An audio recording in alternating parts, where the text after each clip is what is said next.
2, 3, 4, 5, 6, 7, 8. And then I just do a quick pass, going up and down, this way, that way. Do that a couple times.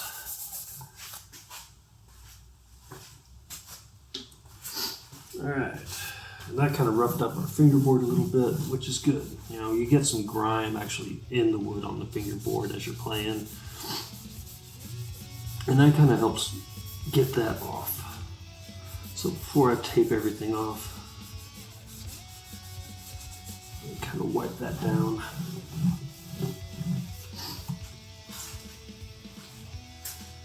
Then get my thinner tape here, my X-Acto knife.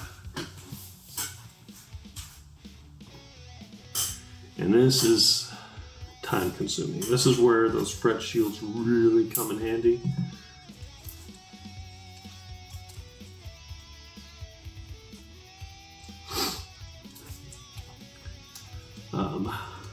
Another thing to watch for is being careful with your placement of your tape when you're taping things off. So that was a mistake I was making early on, because I was trying to get the tape too close to the fret, because I didn't want any wood exposed, right? I didn't want to damage the fingerboard at all costs. But what ended up happening is I ended up actually taping a little bit over the fret. And so then if I was doing a recrown or anything that actually involved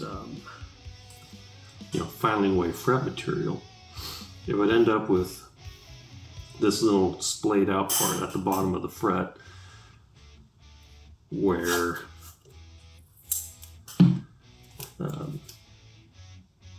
it was covered up by tape. And so what you really want to do is you want to get your tape and you want to kind of butt it up against your fret, but kind of approach from the bottom so that you're not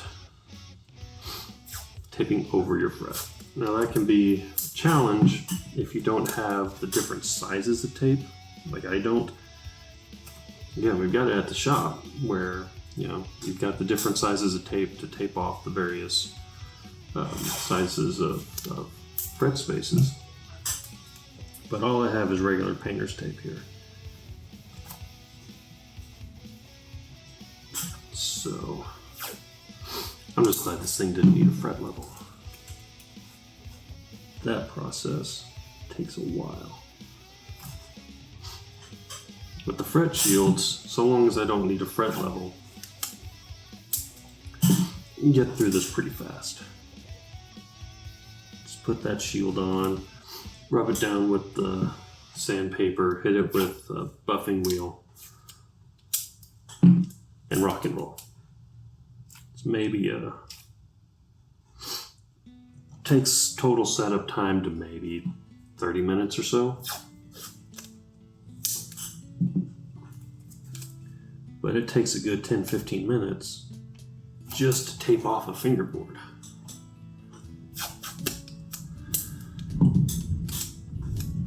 Ooh, I hear thunder. And it is a beautiful rainy Sunday here in Granbury, Texas.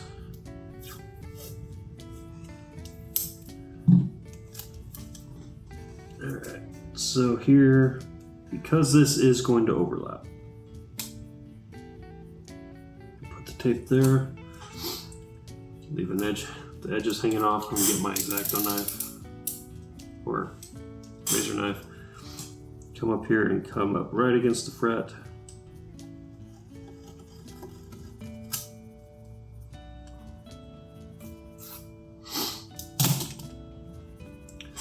There we go.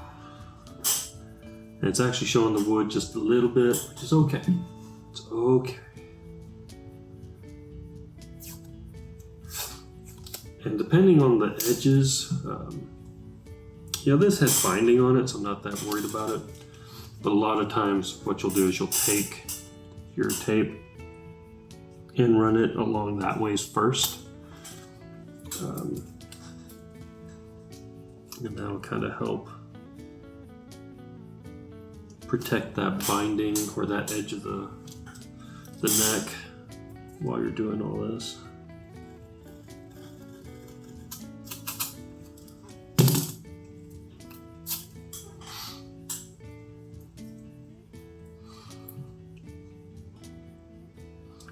But yeah, if I'm going to be doing guitar maintenance videos once a week or so, or once every 2 weeks, probably behoove me to either get some of those shields, which they're expensive though, they're like $50 a pop, or different sizes of tape. Help this go a little bit faster. It's one of the things with some of this more crafty type of work. There's a lot of setup involved, a lot of prep, a lot of getting things lined up to do a good job, and then the actual work goes pretty quickly.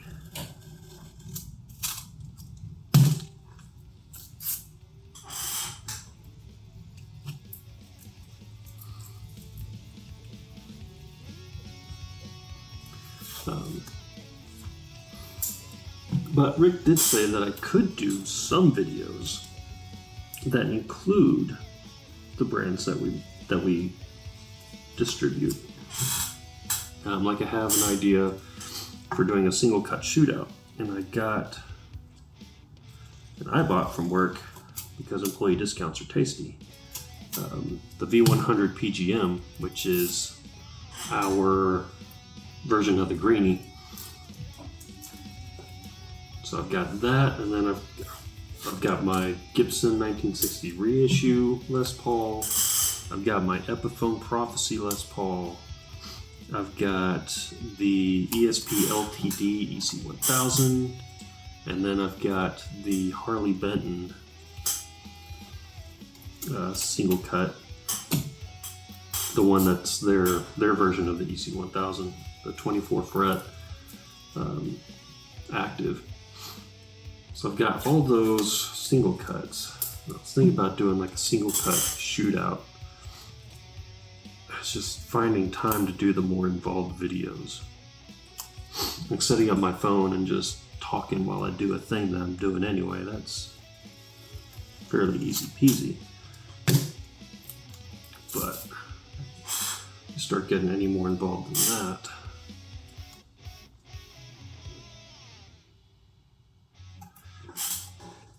it becomes a real challenge to actually get the job done. But yeah, so I was told I could do stuff like that, so long as I'm not focusing on doing reviews and things of that nature of our brands, because of that conflict of interest thing. But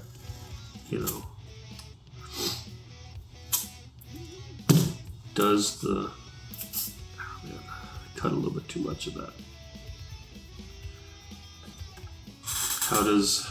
How does the greenie sound compared to the Les Paul, compared to the Epiphone,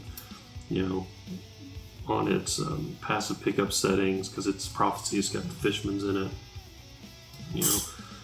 and how do the Fishmans compare to the active pickups or the EMG Fat 55s I put in the Harley Benton? Those kinds of things are all good. I got permission for those. Just gotta be careful.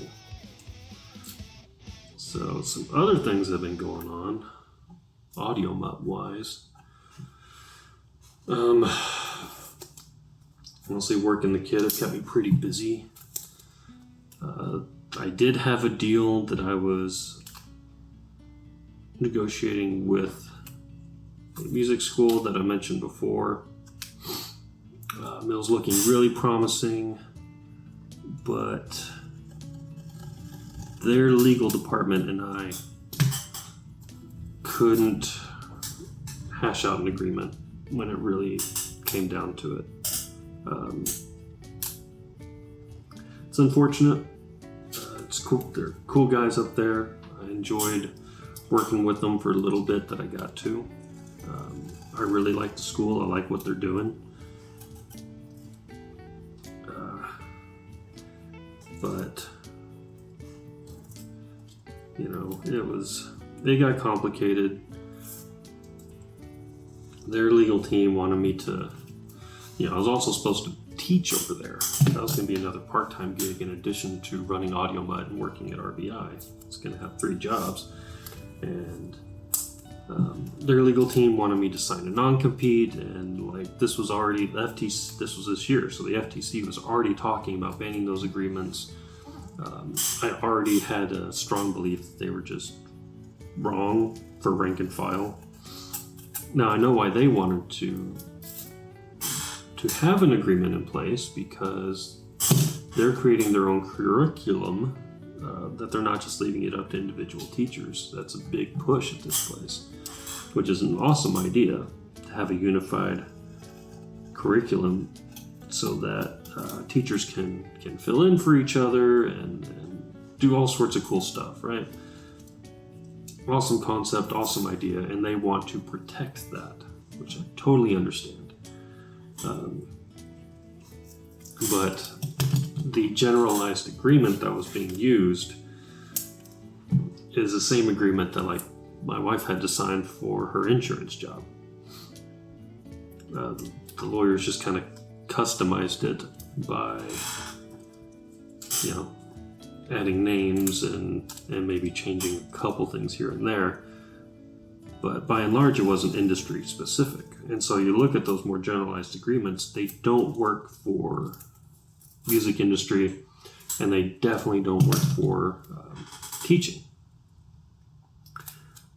Because you got things that say that, okay, well, you can't have any outside employment. Okay, well, if you're a music school, I'm sorry, but your teachers are going to be working outside the school.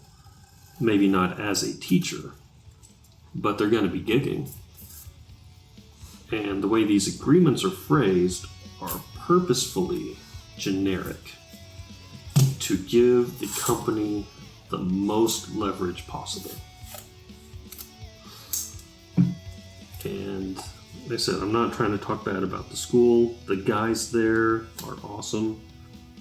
When I started pointing out some of this stuff, they're like, oh.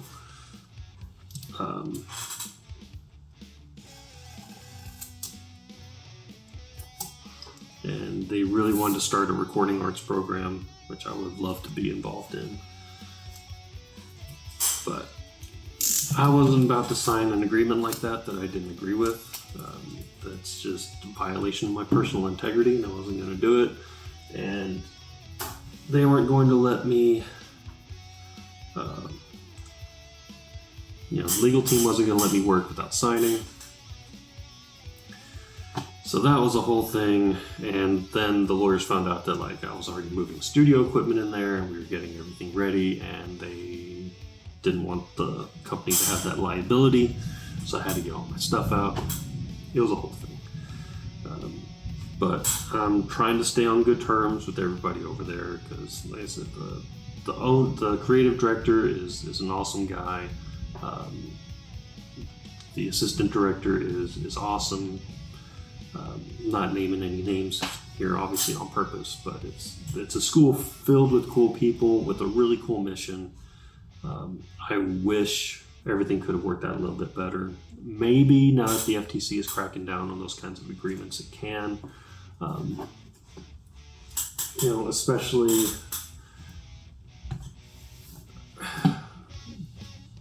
and maybe I hope they'll reach out about, helping them build their own program, because one of the things was, okay, well, you can, if you do teach here, we can't use your equipment. You'll have to use what little bit we have, which is maybe an audio interface. Meanwhile, I've got my studio. I just got a Tascam Model 24. I've got a SSL Fusion now. Really good professional tier equipment that allows for a hybrid mixing and digital, or a hybrid analog digital workflow. So lots of that stuff now moving up to my 2000 grid.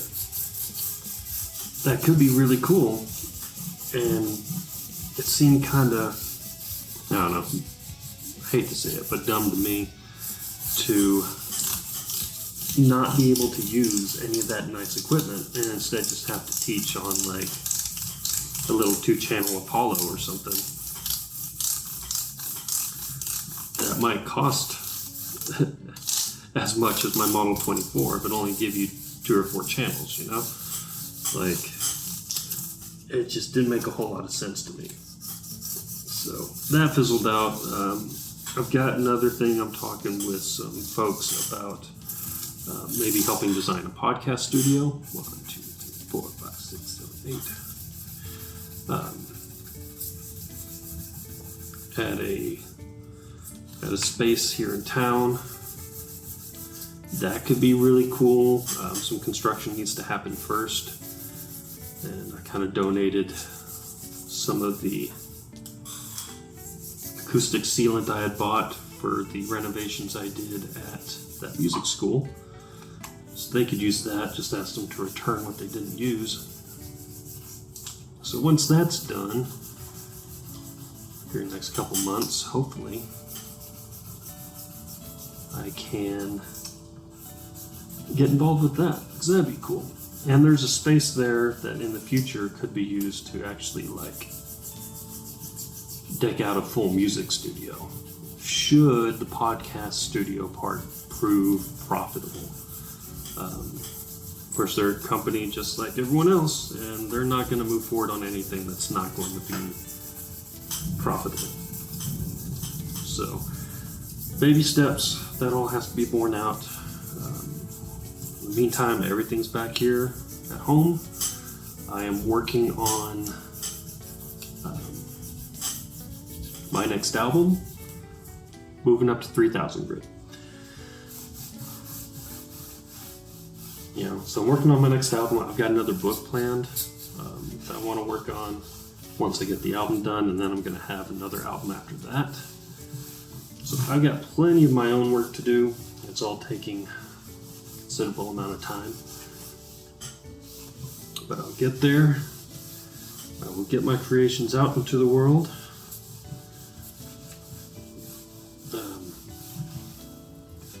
Yeah. And this channel's become kind of a weird thing, The easiest content for me to think about and create has been guitar related, just because I've been working on and modding a lot of guitars. It's not really what I intended this channel to be. I really was planning on it being more audio production related. And I do plan to get back into some of that at some point.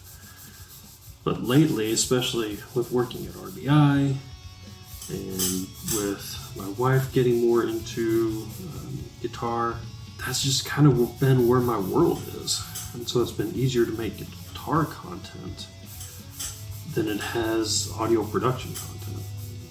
So, and I'm losing count because I'm trying to talk and stand at the same time. So yeah, some of that stuff will be coming down the pipe eventually, but I've got other irons in the fire that I'm a little bit more concerned with, rightfully so. And so I'm just going to kind of work on that and do videos as I can. I do have some cool ideas, some cool experiments that I want to do. I'm not done by any means, but it might be months between videos like we're seeing now. And sometimes I like to wear gloves because all that material does come off. I've even gotten to where if I'm doing a full fret level and recrown, I'm wearing a respirator. I started getting some pretty bad respiratory issues. I think it was mostly just daycare syndrome, because my kid was in daycare for the first time and he was getting sick, and so we were all getting sick. But I do think it was probably exacerbating things that I was breathing in metal shavings. Usually they're so heavy that they're not flying into the air and being inhaled, but it can affect you.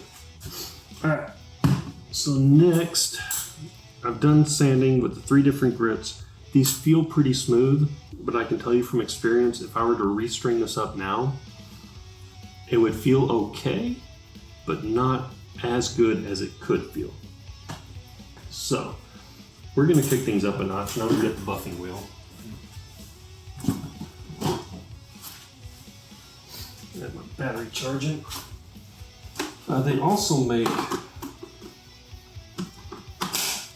I've got an actual big buffing wheel, but they do make drill attachments that have a foam pad, and that's what I use at the shop. It's a foam pad with one of these things that goes over it, and you can just put that into any regular drill. So I also have these blocks of polishing compound. They work okay, but it's hard to get them actually worked into the surface itself. So a lot of times what I like to do is just get some fine polishing compound And I'll just kind of blurp it a little bit. And then I'll take my buffing wheel and just kind of rub it up and down, get it distributed. All right, remove those paper towels, they're about to fly off. All right, time to get noisy.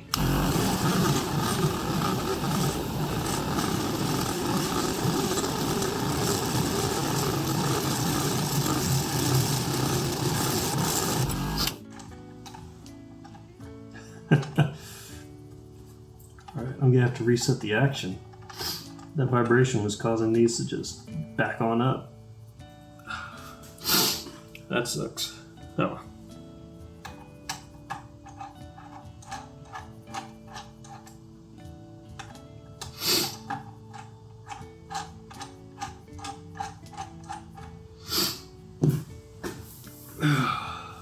Yeah, it's already much better. I'll probably go a little bit longer. See how nice and black that is? That's what you want to see.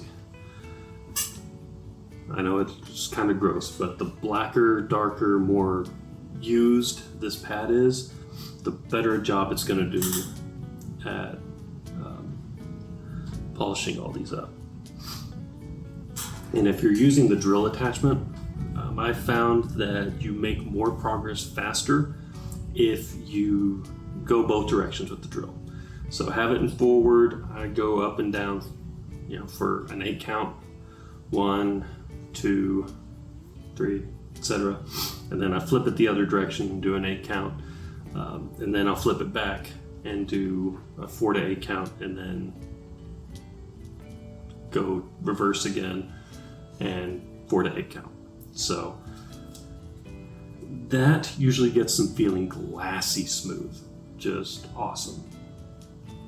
But it does take some time, and the different directions, the buffing wheel kind of does that automatically, but the drill attachment won't. And you can get it done with just going forwards or backwards, but if you alternate, works a lot faster. All right, let me hit this a little bit more.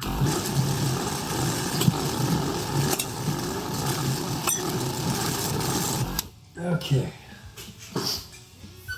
Well, we dropped some tools, but it's okay. That's broken. Yeah, that's what I'm talking about. Those are gonna be glassy smooth. Gonna be like bending nothing. Alright, so now take off all the tape. Spent all that time putting on there.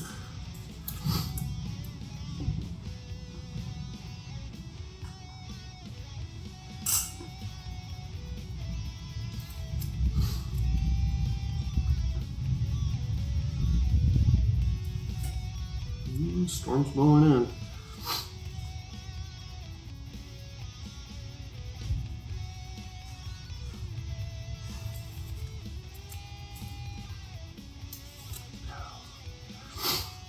See, this tedious stuff, that's what gets me.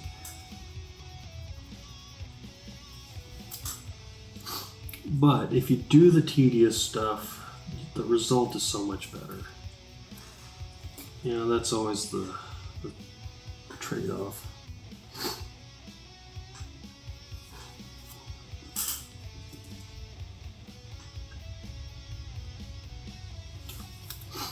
You don't want to tape off the fingerboards. It takes so much time. It's an unfinished fingerboard, so what difference does it make? You're gonna clean it off anyway. But it does result in a cleaner fingerboard. And you don't have to worry so much about it when you're doing your polishing, your buffing, your sanding. You can just rock and roll. If you're doing it enough that time is really of a concern, then sure, get one of those shields, man. They're expensive. They're $50 each. And like I said, you have to have one for each scale length, right? So they sell a typical Epiphone scale length, typical Gibson scale length, typical Fender scale length, typical bass scale length, and then the other one's Martin. And and a PRS. I don't remember exactly what the scale length is for each and every one of them. And if you've got a different brand, like a Schecter or whatever, that happens to decide to use a completely different scale length for whatever guitar, for whatever reason, well then, it's not going to line up. The frets aren't going to line up, and it's not going to work. So you just got to tape it off anyway. But,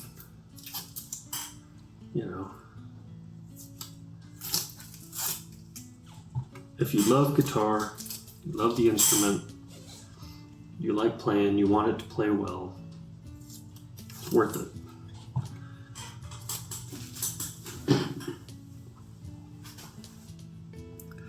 And sometimes when you do that, and you're using the buffing wheel or the drill attachment or whatever, it heats up those frets and they expand a little. And so you get a little bit more fret sprout. Oh, my tools fell.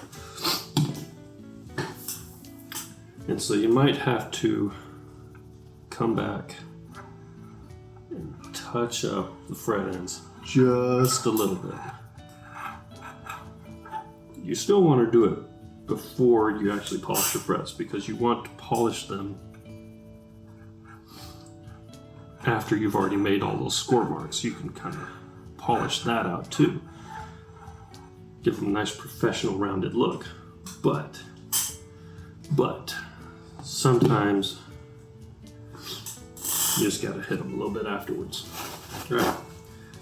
My next thing is now I want to clean this fingerboard. We want to get all that gunk off, all the polishing compound and residue and all of that stuff off of this guitar. So there's already a little bit. So I'm going to take my fingerboard cleaner,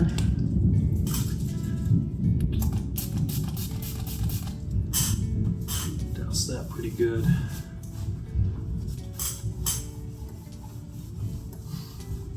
Up and down. Work the sides, get all that binding clean, as well as the actual fingerboard itself. Might need another dousing.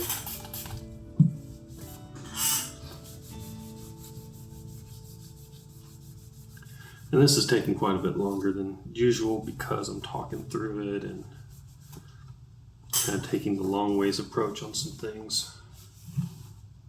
So this process itself normally takes me about 30 minutes to have the guitar strung up and ready to go again. But if you're teaching somebody, effectively double your time. Okay. Cool. I think that's good. Now, I'm going to apply some wax. Especially if you use fingerboard cleaner, you're going to want to re-oil or re-wax your fingerboard immediately after that, after you give it a little bit of time to dry, because your cleaner is going to pull out any oils or waxes that you put in there. I really like this wax. It's the Monty's Guitars Monty Presso, and you kind of see, you'll see as I'm working down the fingerboard. He gives it a nice, dark, almost ebony look.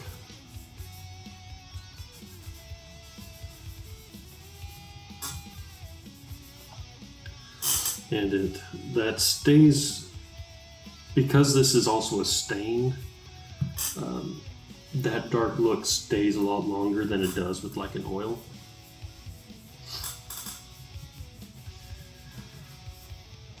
At the shop we use a lot of D'Addario products, which are great.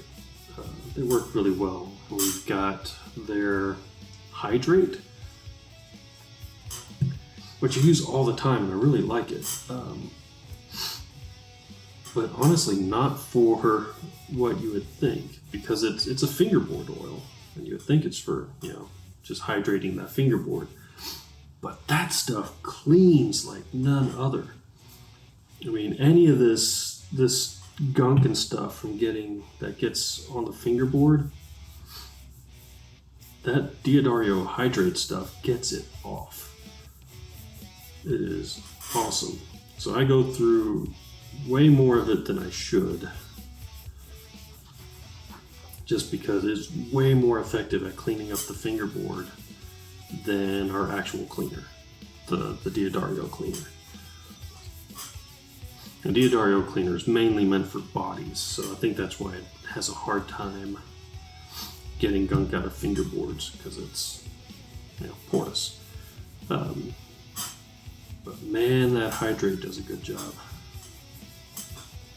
You need to be careful touching it.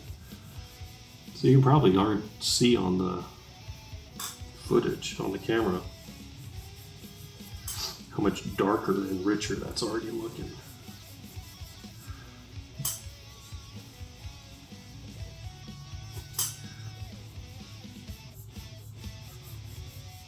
And so if you're servicing your guitars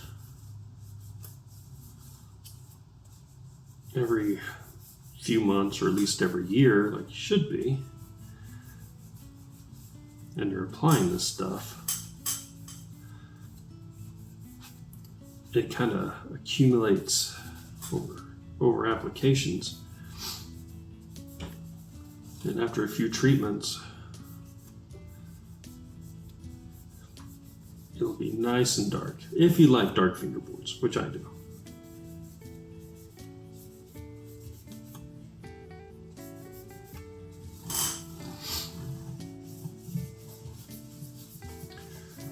Little circular movements can kind of help work that wax into the grains of the wood.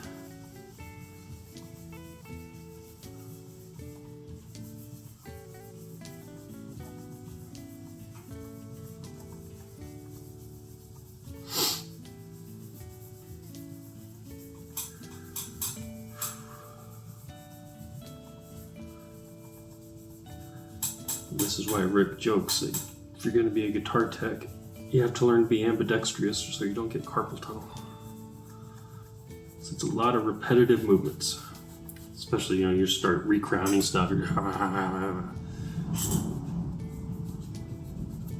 Okay, got all that worked in.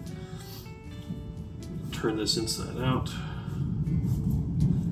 Go to a clean section and get it all off. Or not get it all off, but get what didn't get worked into the wood off of there. So you don't want to feel wax when you're playing guitar. You don't want your fingers to come away from it all stained. That's not cool. So after you get it worked into the wood, you got to make sure that you come back and get it cleaned off.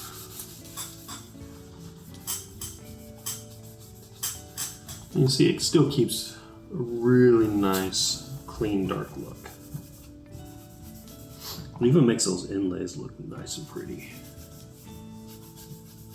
I love these inlays too. It's got both the abalone and the furloid on there. Gorgeous stuff. All right. So that is good to go. Let's pull the rest of our tape off. Get it strung up.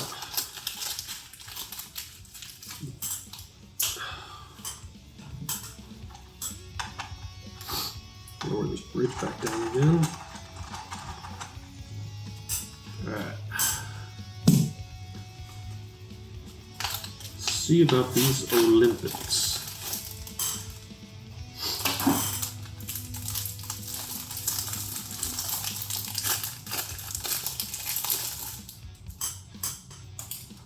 Alright, so that's interesting. No color coding. tied off in pairs.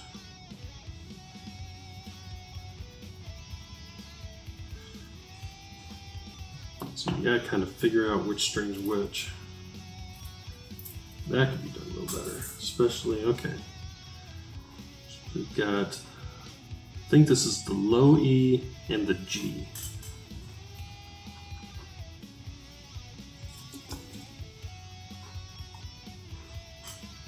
Yeah, you've got a wound string paired with a non-wound string. So that's got to be, and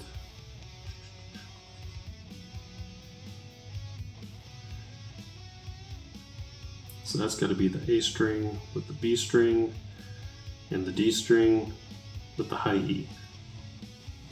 Straight through.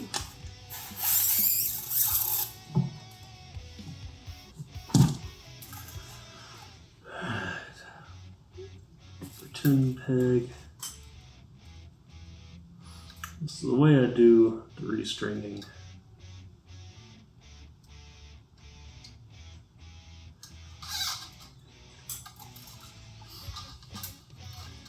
So I put my 4 fingers under the string at the 3rd fret.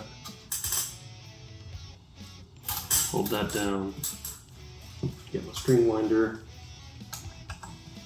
And I just kind of push down a little bit, kind of towards the tuning peg. Y'all can't see. Let's get this down where you can. Just to make sure that this part of the string, the free end, goes over the side that's actually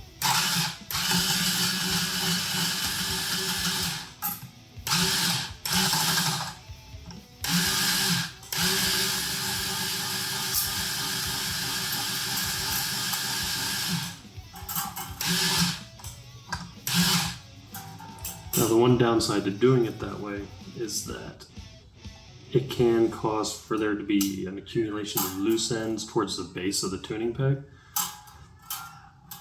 And so you kind of have to push that up towards the thinner part.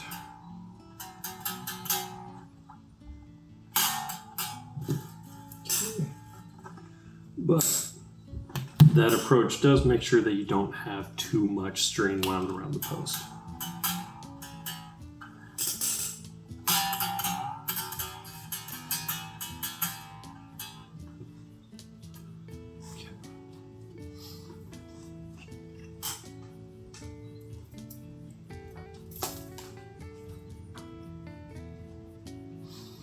I don't like how they have these strings paired off.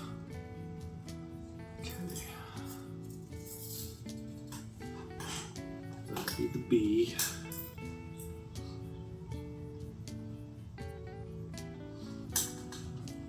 Oh, I hear my kiddo crying. He's been moody about getting diaper changes and stuff like that lately. Right.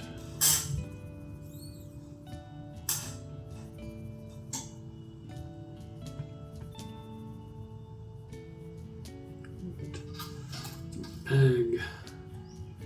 These strings are kind of short.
Amen.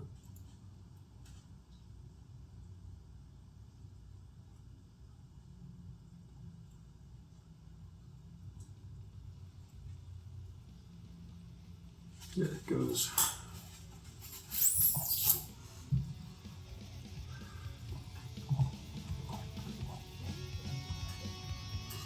So this, I can rotate my.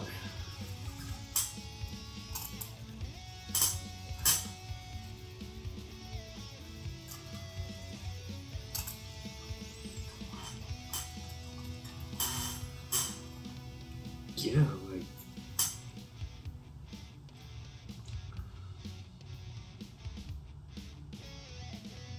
Yeah, I don't know about this because the D string doesn't even go to the wound part if I'm putting adequate space in there. Like even if it's all the way flush against it, it's barely getting the wound part of the string into the tuning peg.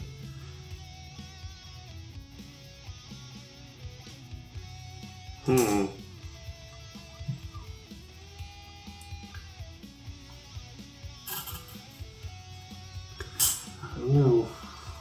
I don't like it, but we'll try.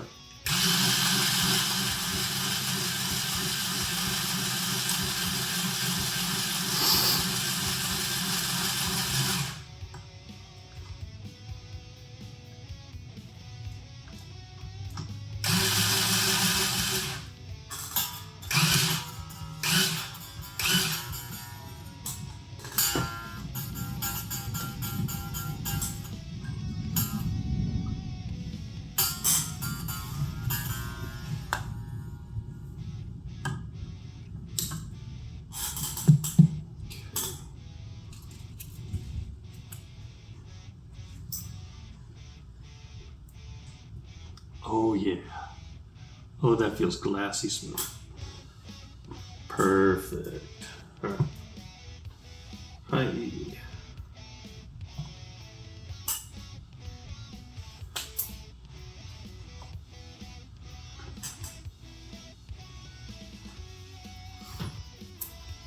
Sometimes on the high E, I'll have to do the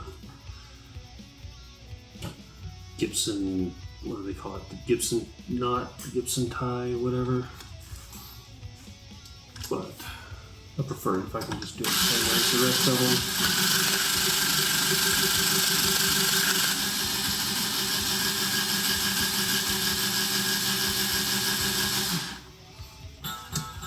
Now I don't know if you can see how it's, the string kind of accumulates on the bass there.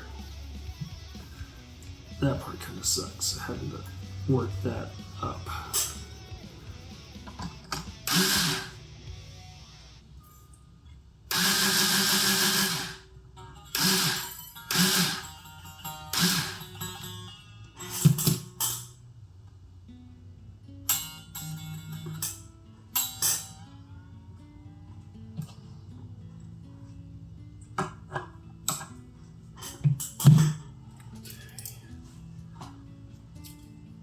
This is lighter. This is the B.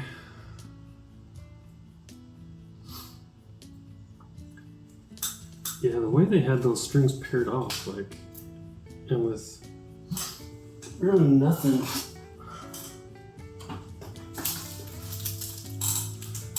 to tell you what to look for. Like, if you're not used to feeling the different gauges of wire,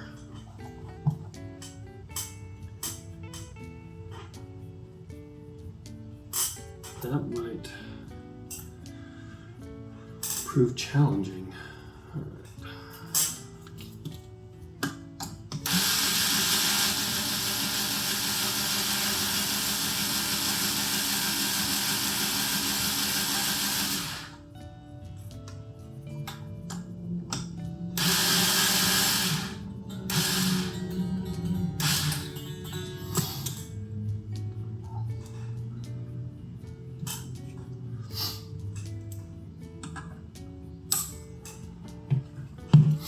And if you do a lot of guitar work, wait, never mind, piece of string, and you don't have one of these string winders, get you one. This one in particularly is Ernie Ball. I'm not saying get Ernie Ball, but They also make drill attachments that do the same thing. Oh man, they are awesome.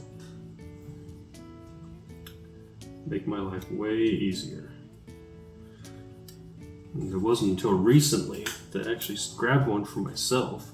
It always seemed like a waste of money until I was using one at the shop. And got used to it, and I was like, man, I can't stand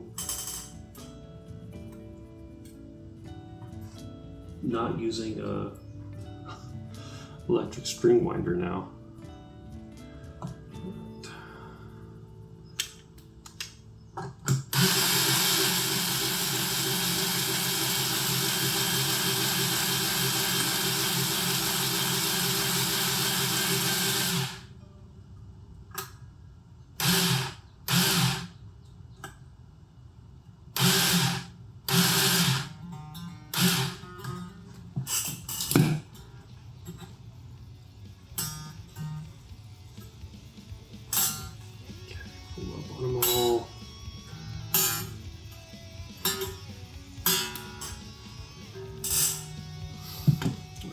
I think I lowered the action too much.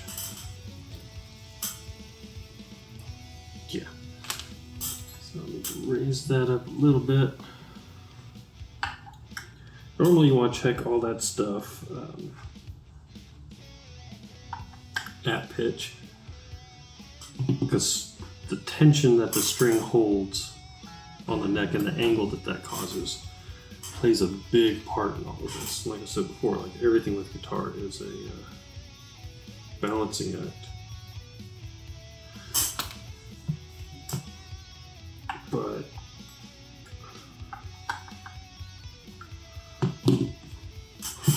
you can at least kind of get in the ballpark.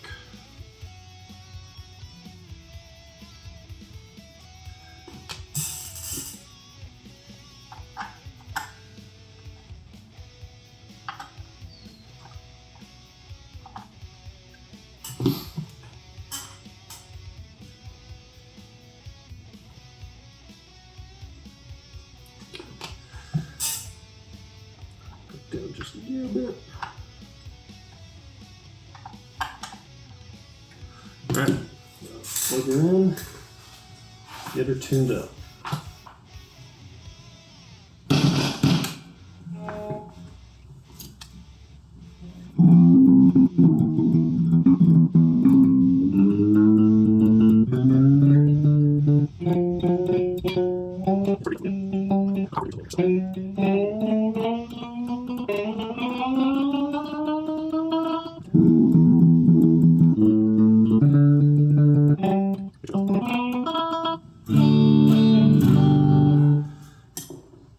I forgot to trim off the string. I was wondering why I kept feeling something poking at me.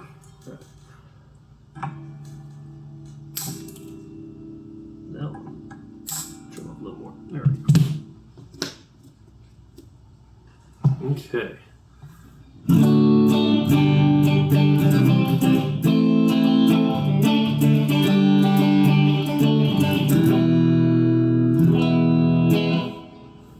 Cool. All right, let's check our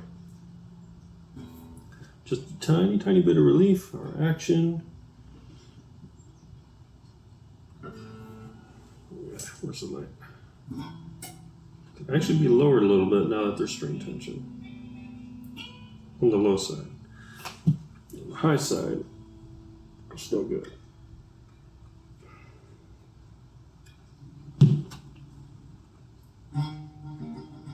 There we go. Just want to touch on the top of that.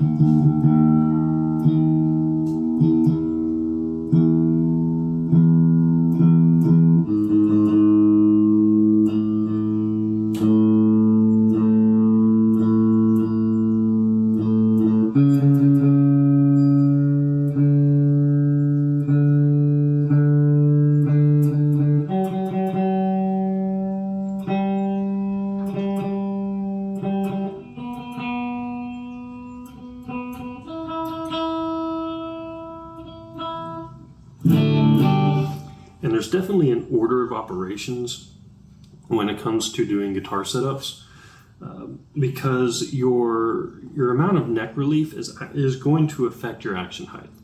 So you might find that you think you've got really high action, but you also have super high neck relief. You've got a big bow going on, and then as you tighten up on that truss rod and bring your neck relief more into line, that it actually reduces the action. So you want to set your truss rod and your neck relief, or set your truss rod in order to set your neck relief first, and then dial in your action.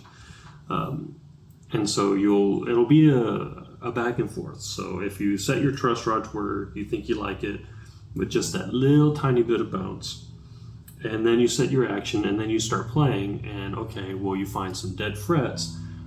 Okay, well, maybe I need more neck relief. So then you'll adjust your truss rod, which then will also change your action. So then you will need to adjust your bridge height or string saddle height, whichever one, depending on your guitar. And you might go back and forth a little bit. So, but let's see how we did on this one.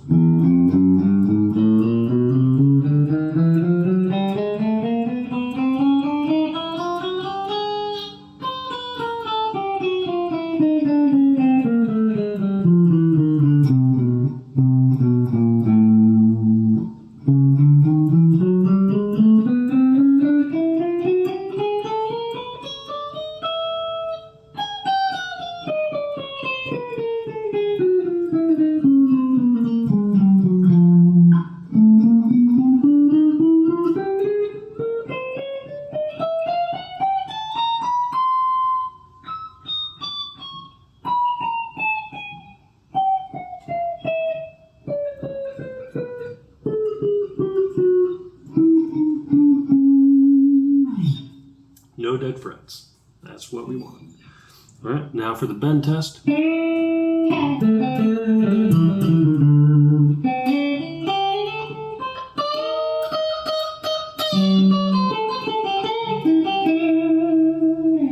Glassy smooth. Excellent.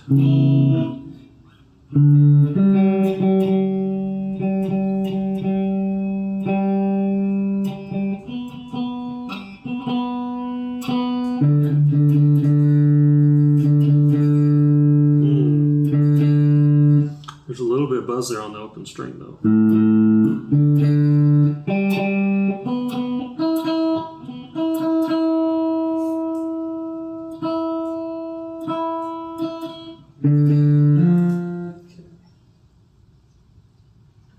Aha. And the cause of that is that this nut slot is a little too low.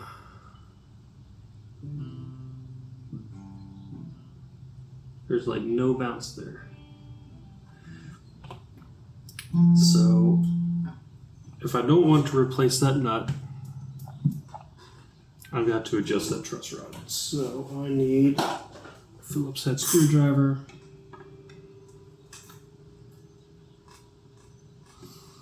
I'm going to increase the neck relief a little bit, because the neck relief on this was actually a little bit low for my liking. Let's see if this will reach in here. I don't know what guitar this wrench is from. Alright, so I'm going to back it off that way. Just a little bit. Now I'm going to check. I'm actually going to do a little bit more.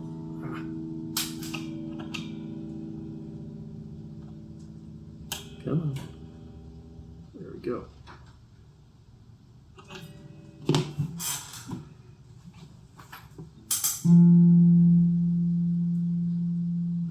It's a little bit better. Let's try. Okay.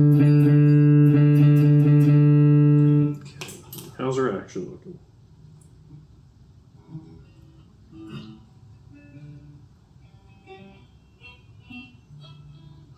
Okay, I can raise the action a little bit, and I do want to give this even a little bit more neck relief.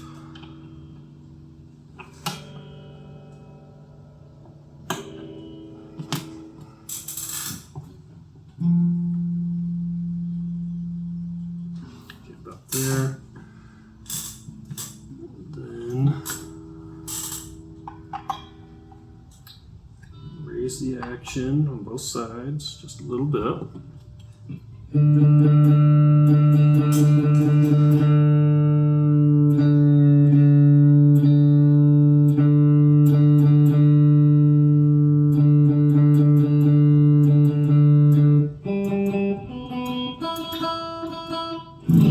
Okay. So I'm going to have to retune and check, which I will do before I put that back on there, but that should fix the problem.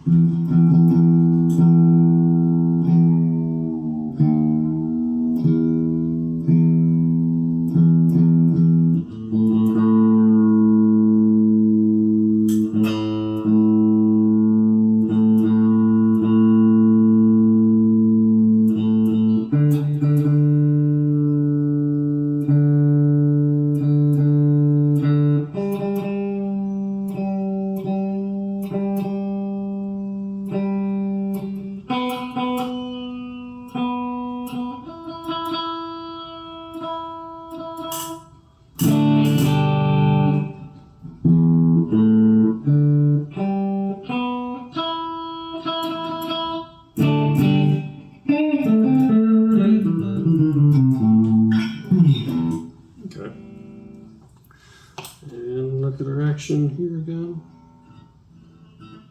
Perfect. So I can put that truss rod cover back on there.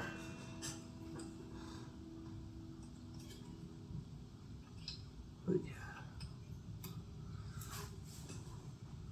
yeah. Come on. This guitar does not leave a lot of room to maneuver this thing.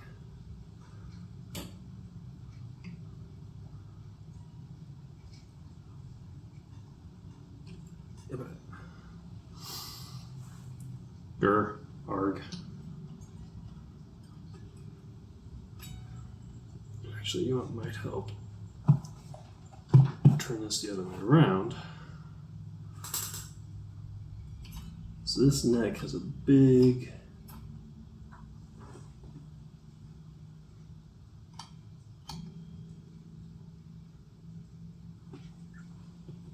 back angle on it.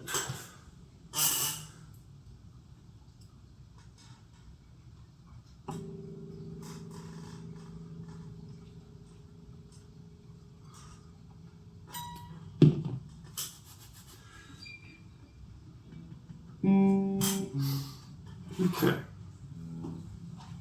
let's try it again.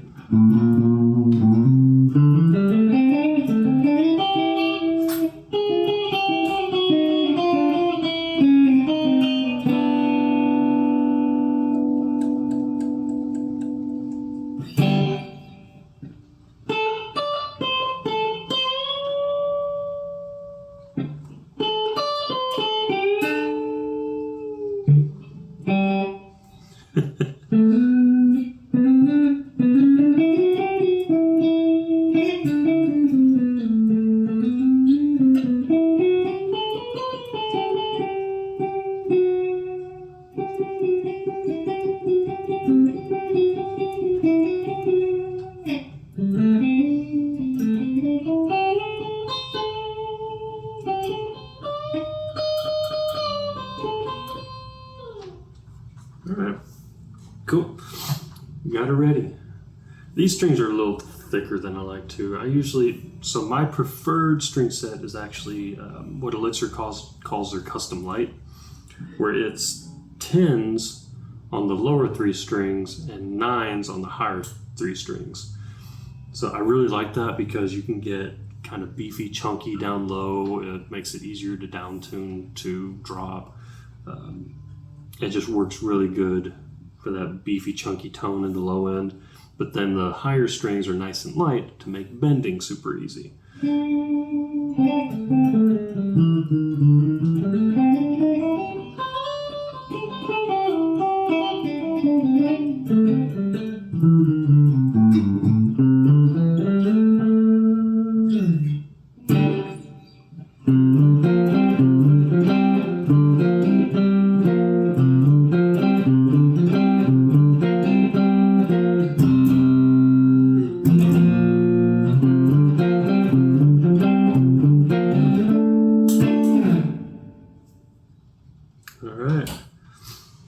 she plays like new again. Better than new, actually. Yeah, these frets feel so smooth. Like you can't feel the fret fighting you at all when you do a bend anymore. And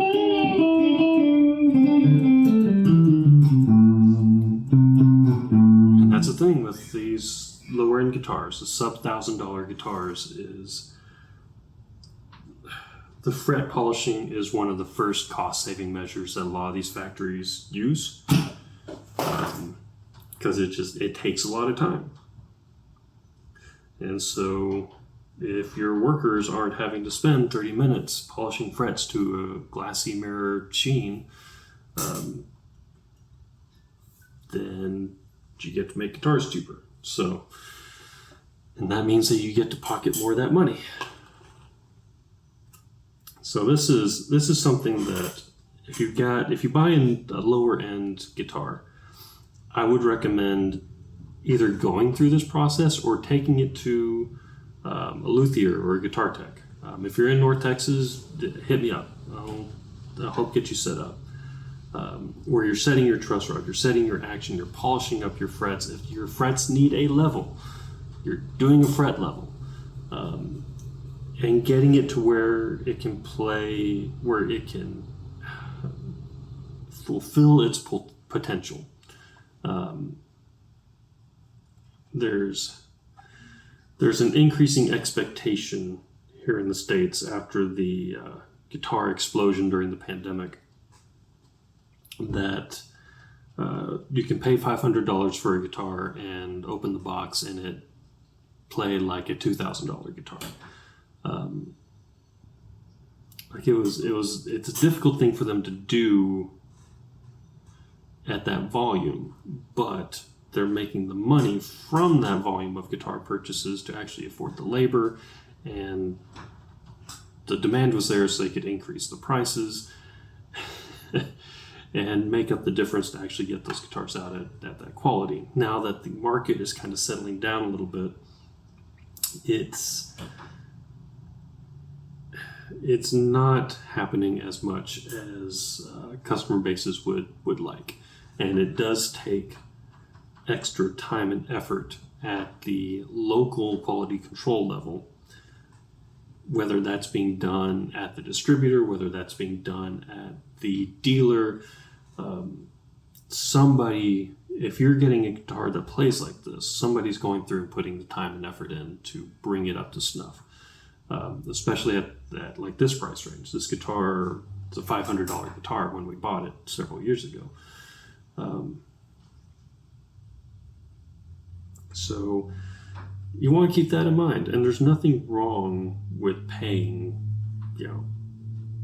$600 and under for a guitar that has a good finish, a cool quilted top like this, or other good pickups, or good electronic scheme like this has a push-pull for coil splits, or any of that stuff that you'd like. And admitting that they're going to have to maybe not invest as much time in the fretwork or something like that.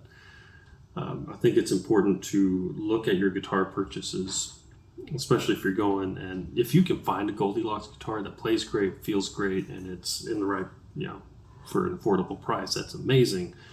But if you find one and like the finish is great, think about the things that you can't fix. Let me bump this up here. So think about the things that you can't fix. If the pickups are bad, that's fixable, but expensive. You're going to have to buy the new pups. You're looking at another $200-$300 for new pickups. If you think that they use cheap wiring, that's a little less expensive, but it's still labor intensive with having to resolder everything. If the finish is bad, if it's got chips and cracks and stuff in it, that's much more challenging in time and expensive in time and money to fix. I mean, some of those finished things are just impossible to fix. If it's a finished problem that you don't mind, that you're willing to just let exist, then okay, maybe you can get some money off for it or something. But if the setup isn't set up perfectly, if the frets are a little bit scratchy, okay, you can spend maybe an hour or two, or take it to someone like me and have us put an hour or two into the guitar and fix those problems for not that much money. And I mean, look, you can't really see on here that well, but I mean, those frets are smooth and this thing plays great, even though I wish that the strings were a little lighter.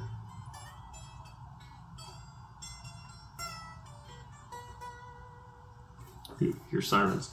But yeah, that's the process. That is what I do whenever I'm servicing guitars. Is, you know, get everything set up, full setup, fret polish. The only thing I didn't do is level and recrown.